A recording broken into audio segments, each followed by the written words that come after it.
Good day, there where you are. Well, I've got a new one for you. Of course, by the time you're reading this, it will have a title. Right now, it doesn't. I had no intention of doing this, but I just finished writing it, and now all of a sudden I'm taping it. So here we go. Today is the 9th of January. And so, mornings devoted to sacred reading and contemplation before ever turning the computer on or connecting to the internet are precious. They're priceless.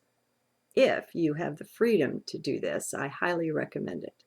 No need to answer the phone either. Let them leave a message, unless it's very important. We get into a trance, you see, due to the haze, the electronic haze generated by our gadgetry, electric and electronic, and we don't even know this. Some spend all of their time 24/7 enshrouded in this haze, and if you carry gadgets about with you all the time, that would be you, probably. There's no need to have the cell phone on at night or in the bedroom. Carve out for yourself at least an island of peace in which to sleep. Remove all the electronics from the bedroom that you can, at least at night.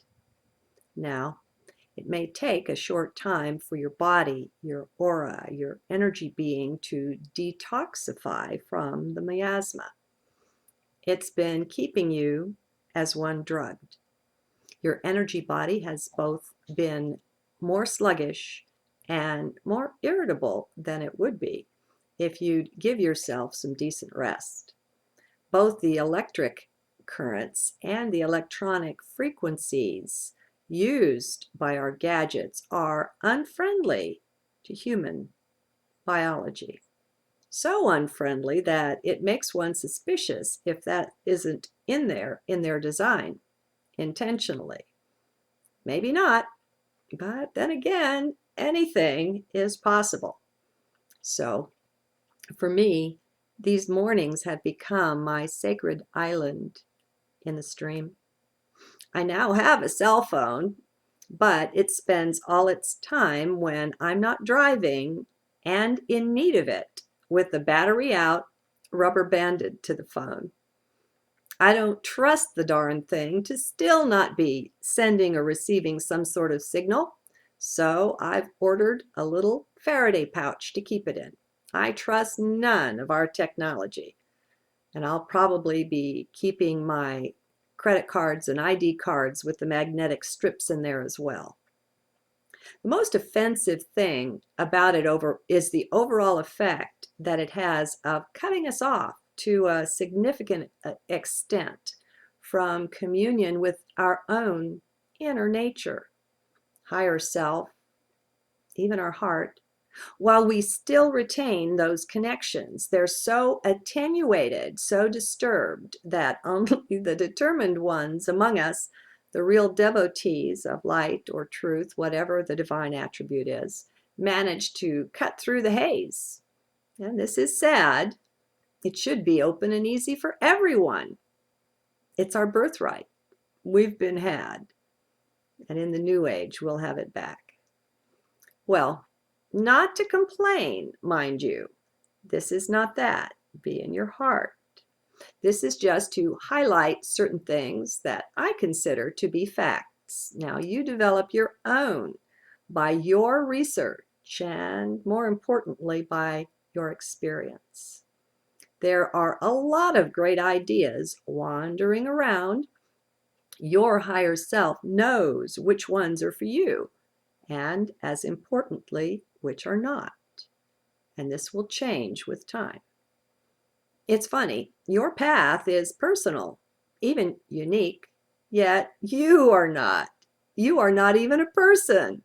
It's hilarious the way things are set up, and I love it. There's nothing here to complain about. Be in heart. Now, In this morning communion, the reading and the contemplation, seldom does a morning go by without tears. These are most special tears, for they come from the heart. Perhaps you know the kind I mean. And it's kind of funny, my friends. I grew up Catholic, and being devotional, I studied the lives of the saints. I loved reading about all the wildly different ways, the routes there were of coming home to God. Anyway, not all, but some of the saints had certain gifts, even miracles that they were known for. One thing fairly common among them was called the gift of tears. It was considered a divine gift to have these tears of the heart flow. My friends, I find this amazing, for this too is something I find quite natural, and it can be found in any heart. What's funny about it is that I feel we are all called on to be saints. We're called to that, each and every one of us. Hey, in this day when we're all in process of actual physical ascension, such things better be available to us all. Have you looked at yourself that way before as a saint? Even a saint in the making? If not, give it a go. Get rid of the old ideas and beliefs that will pop up, pointing most likely to your supposed unworthiness. Yeah, right, BS and bunkum, throw that out. Darn right you're called to be saints. Heck, you're already that. For most, it's just hidden somewhat, needing to be uncovered, not attained. We are those saints come again, most of us. I'd be surprised if among those now incarnate here weren't most of the saints from all of the various religions. We've all come to the party. The mass ascensions are getting ready to pop. So let's start looking at the self with these new eyes, in these new ways. Be cautious, of course, of ego, but just be alert. It's no problem at all for the one truly present, truly there in the now. It's this inner self, capital S, that's the divine one, you know. And it's okay to distinguish between the inner and the outer self. I do it using upper and lowercase s in my writing. No big deal. Sure, it's a bit dualistic. Well, so what? There's nothing wrong with getting things as straight as we can within the duality, as well as acknowledging that it isn't quite real.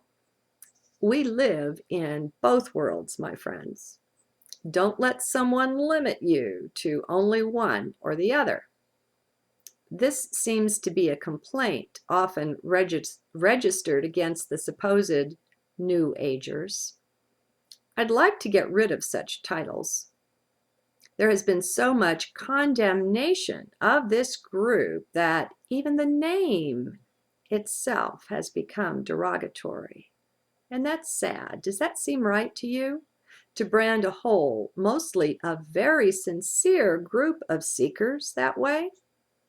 I find it disgusting that we would be led into finger pointing like that.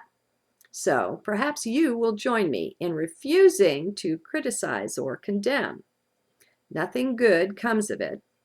If we have a truth to point out, we can do it without tearing others down. It reminds me of when you have a child, a little child that you're raising or teaching, and that one is caught stealing something from the aisle in the store. You don't brand the child a thief and criticize and condemn. If you're wise, you brand the action and you separate. You don't condemn the child. Rather, the action, you point to the action and you point to truth. So let's do that with everything. Let's quit condemning anyone. Now, that said, there are groups like the New Age ones who want to limit their focus to only light. Well, let's let them do that. No doubt they have something precious to offer there, something we all need. I expect many of us came through their ranks on the way to wherever we are now.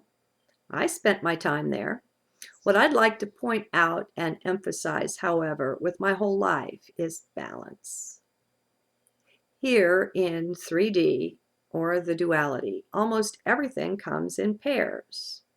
Hot and cold, in and out, yes and no, light and dark, yada yada. Now, some want to call these pairs opposite. I don't. They are sometimes just reflections of one another. Sometimes one is the absence of the other, such as dark and light. Dark doesn't even really exist. It's just the absence of light. Can you see that? I say this about love as well, capital L. It has no opposite. When we're talking about the divine qualities, qualities that could be seen as attributes of Source, there is certainly no opposite even possible. The thing either is there or it is not. You manifest it or you don't. Let's take love. Some say its opposite is hatred. Some say it's fear. I say, look again. See that those are but manifestations of the absence of love. Let us look again at all such things. Remember, we have been both set against one another in our programming and set against any real truth. Truth has been strictly withheld from us in our education, in our media, our society. And we're most often taught its opposite as the truth. And that's why once we turn our focus within, it's wise to go forth with caution. Above all, don't trust the self. Know that it's been programmed. It's not that the self is wrong or evil or any such thing. Rather, the lesser self has been programmed. It's become a minefield of untruth and deceit. This is very disappointing for the being to learn, to come to recognize all the myriad ways in which the society and we have been corrupted. Some may not be ready yet to adopt this understanding. You may not have yet had your fill of seeing into the lies with which you're quite surrounded, of seeing how they form the matrix of all created by the powers that were, which is most everything. Truly, our whole society and all of its manifestations is corrupt. Even the churches, the monasteries, the sacred places have taken this route in most cases, not all. All truth has been collected and hidden away in places like the Vatican Library that we know of, and in many private collections of the elite, the supposed elite. Until we come to the full depth of disappointment and disgust, until we fully face and see the darkness that is our environment at present, we may not be ready to see in this way that I suggest. Why not? Because many of us are still loyal to the ways and the things that we've been taught, to some of them.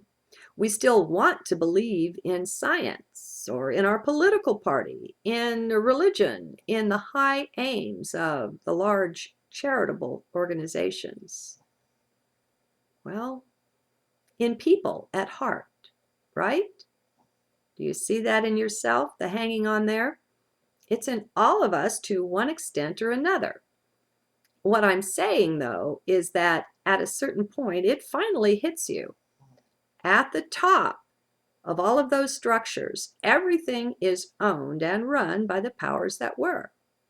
They've got a hold on it all, mostly through the dark tool of money, but also in other ways. And until we can look the truth straight in the eye, until we can see that the same dark cabal runs both political parties at the top, then maybe we're not ready to see the rest. We still have some steps we're required to take. We've been afraid to take it all in. Now, do you see in yourself any of this holding on action? Are there a few things you've reserved for yourself that you just can't believe have been tainted this way? Now, do consider that I'm not talking about the mom and pop arm of anything. At the local level, such as your local small bank, you won't find the corruption that's consumed them at the top. It's been so diluted there, largely by withholding, keeping it secret what the overall real plans and strategies are. There are many good people working in these organizations because of this methodology of keeping things secret.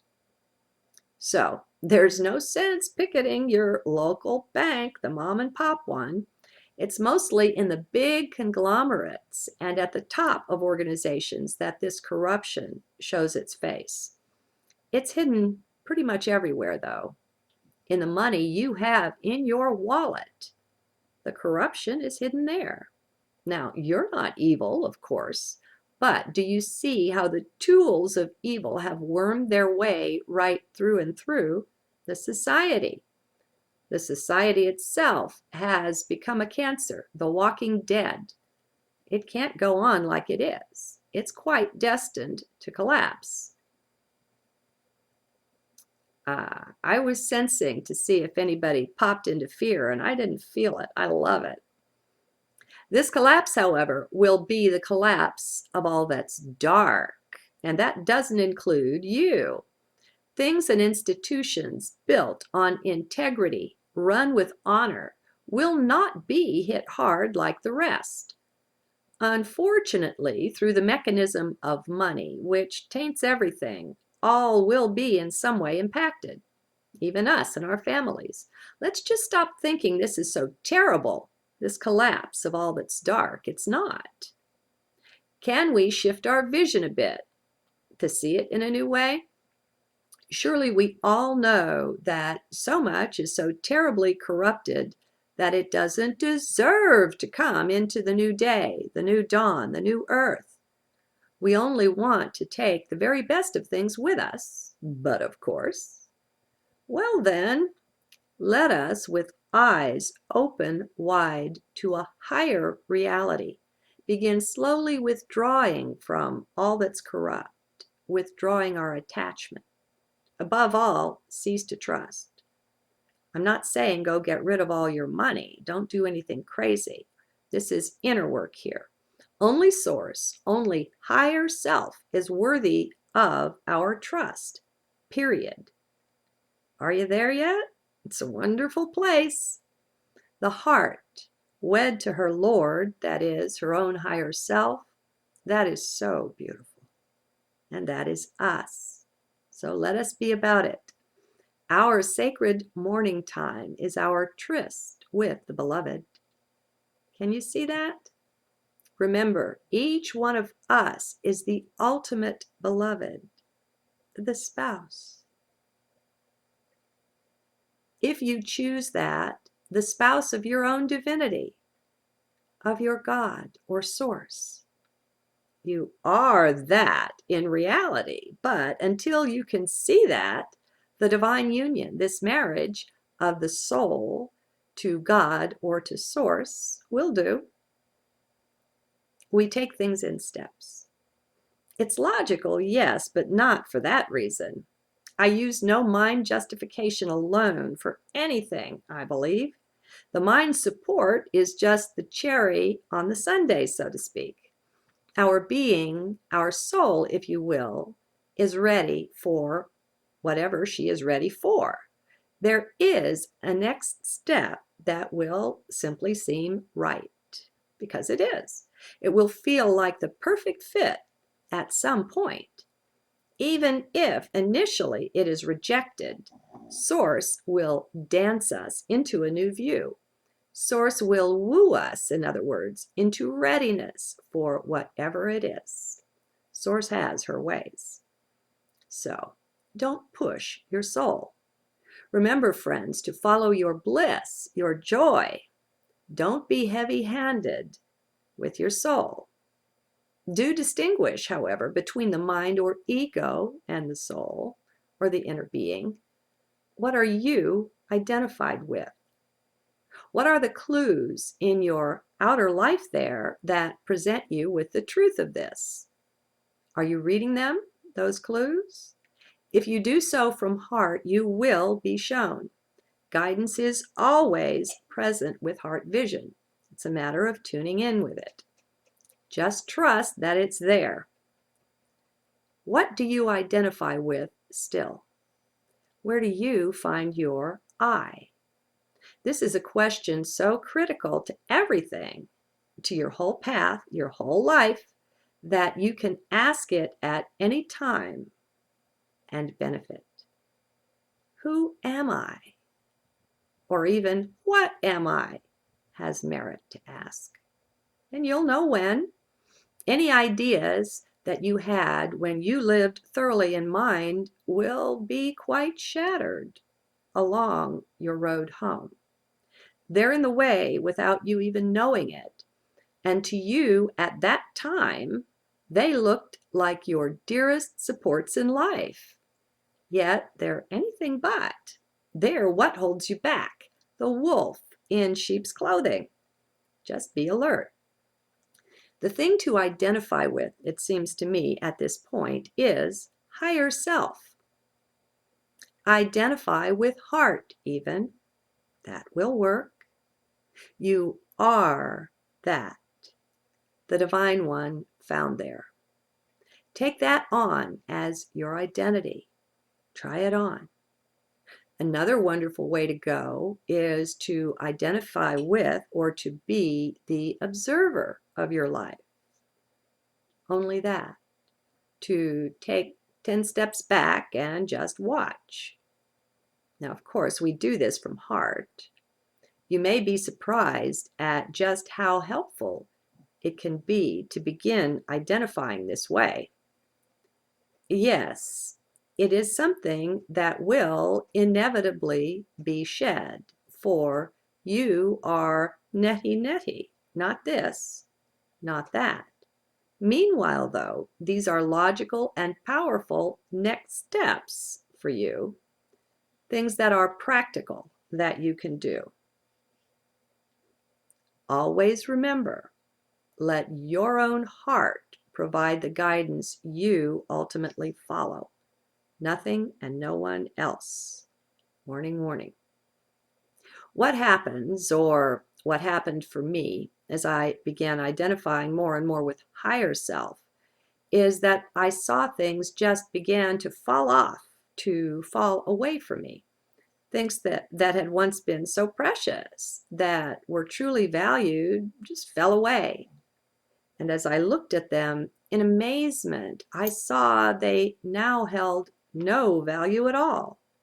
Now, I truly don't know where it went, or when, or how. I suspect, however, that it was this shifting in what I identified with. Now, some people are too eager. They want to take the highest step, identify with the highest they can conceive right away. Yet, they may not be ready for that. Each step comes with its price. As long as your heart is quite surrendered unto Source, then maybe you are ready for that. You'll know soon enough, though. It's a bit like watching a teenager take on more than she can chew. You know the recognition will come at some point. You know likely some pain will be there. You also know there's no way you can convince her of it now. Our souls are much like that in some ways. In some ways, we're quite mature, but in others, not so much. So, if you've bitten off more than you could chew and have some disappointment in yourself. I have some ideas that might help to salve the wounds. First of all, realize that we're programmed to do that. Don't blame the self now or ever for this or for anything. Let's all give up this stupid game of self-blame. It's ridiculous. So let's start there. Be gentle and loving with you. If you find yourself disappointed in you in any way, start with loving you. Just as you would love your teen, love yourself. Know that you are worthy, so very worthy. Step into higher self and start seeing this way. Let go of all your old images of this flawed, incomplete, maybe incompetent self. This is all quite false, but it must be seen through by you, no one else. It's time for your vision to make the shift. We tend to get really disappointed in the self when we've hitched our wagon to some really high star or another, and we didn't perform as we desired. Now, this can be destructive. Your true self is already and always quite perfect. Begin to adjust and adapt to this image of you. You are that. Yes, you are. It won't seem like it, especially on the mind, to the mind aspect of you. But that's okay. You're stepping back from that particular way of viewing, from your mental perspective on life. Be in a letting go mode. As we shift into heart more and more, the way of surrender just becomes natural. All sense of sacrifice fades away. Instead, it becomes quite enjoyable. It's fun. Now, that will seem crazy to mind, like so many other hard things, but again, that's okay. Let your mind think it's nuts. What's that to you? Come on, don't forget who you really are. And it's not that. Go within. Just keep centering. Let that be your consistent response to mind. Bite off the chunk you can chew. Sure, have the aim really high, the highest possible, but keep your focus right now and right here where you are. Some people get too future focused, and that doesn't help. It doesn't get you anywhere to surrender the now. Anything at all that requires you to surrender your now, here focus is bogus, the way I see it. Just stay present. Be alert.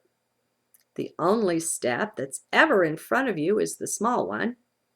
That's all that fits into the now here. Like they say, the journey of 1,000 miles begins with one step. Well, make that step. You can do it. No one can take that away from you. It's in your power to do. People are so easily distracted from awareness of and reverence for the small step. They call it inconsequential. We're drawn away into so many things, we lose track of the now here. Something to watch for is anything that draws you overmuch into past or into future, either one. We will one day soon discover that past and future themselves are not real, not in the way that we think of them at this point. Mind simply has it all wrong about time. Nonetheless, don't try to fix, scold, or condemn mind. Simply be alert to anything that is not now here in its focus. That's all. Just be aware. Then, when such things arise on your horizon, it's a simple thing to recall. Oh, this is what I'm watching out for. Back into heart with me. Just like that. Simple, quiet, lightning fast at some point. It becomes very easy. So easy, you'll wonder why you didn't always do this. It fits like a glove. Why is that? It's your new focus of identity kicking in. You're less identified with mind if you can stand back and observe it like that. Do you see? Like Einstein said, we don't succeed in resolving anything by staying on the same level with it. Step back from or up above mind. That is all. Also, please do see that this is no condemnation of mind. Mind does what it does. It's best in my book to leave mind alone to its own devices. Just let it be. Turn your focus elsewhere. Mind will come along when it's good and ready. It needs no fixing from you. You see, as you point up false beliefs and such things to mind, mind is learning too on your trek, and it does that quite naturally. It's pretty smart. Also, a word to those who will notice that I don't always say the same things. There may be things that either contradict or seem to contradict other things that I've said. I will stand here with Ralph Waldo Emerson, who said this so eloquently. I'll even go to my favorite essay, Self-Reliance, and quote it here. Well, I'm not online right now, but I'll put this in the transcript, okay?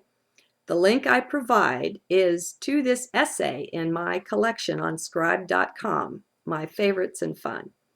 There is so much to puzzle and delight both you and your mind there. Be loyal to truth and do it in the now, here moment. I hold that as a sacred maxim. In being true to each moment, we will often find that at some point our moments will clash. The truth that we saw in them may seem to be opposite or different at two different points. Don't let that stop you.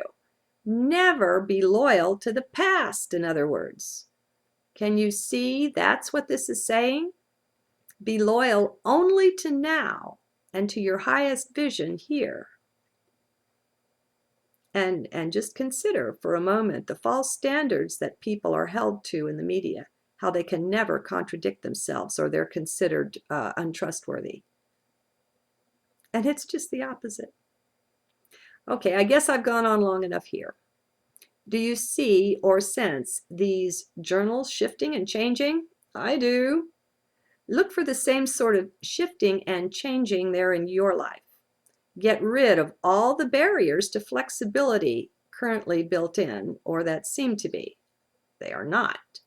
It's all a matter of making choices, the best one for each now, the single step. Give yourself full flexibility to see things one way now, but know that tomorrow may bring on a different, perhaps a higher understanding or way of seeing the same thing. Don't limit the self. And don't let that stop you. People may throw up in your face your previous words or some understanding you've shared with them. Don't be intimidated. Just stick with now. All you require is contained right here. Source is here. So is higher self. Divine guidance is always present. Our job is placing the self in proximity to that so that it can be perceived. The still small voice. The divine is faithful to you, the real you. The false you, the mind-made image in which you found self thus far, this one may get some rough treatment along the way. Expect it. This is no big deal. It will hurt in the moment, sure, but note this. It will hurt to the precise extent in which you vested belief or identity in it. No more, no less. It's your beliefs that you're working with now to a very large extent. And they can seem to hurt when they're attacked simply because you've placed a bit of yourself there. Via your belief, you vested a portion of self, of identity in that. Now, while the hurting part isn't fun, it also isn't really serious. That's not you. And this can be seen if you have sufficient distance from things.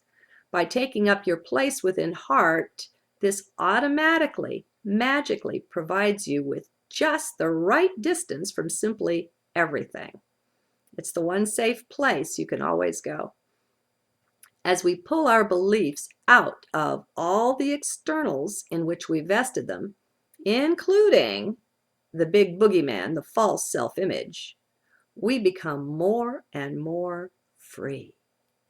We feel the winds of spirit itself begin to blow all around us and even through us at some point. We become that free that we don't even offer any resistance to the flight of the wind. We're as free as the air. Be in heart for that. When you don't know what to do, think, or say, just center down, be still, be quiet, and remember, all is well. You are home already. We just don't see this yet, but we will.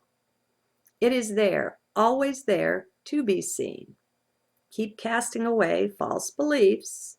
Your vision will become clearer and clearer. It will sharpen to such an extent, well, you'll be amazed, that's all, again and again. Nothing, literally nothing, is what it appears to be. Knowing that brings a great deal of both freedom and peace.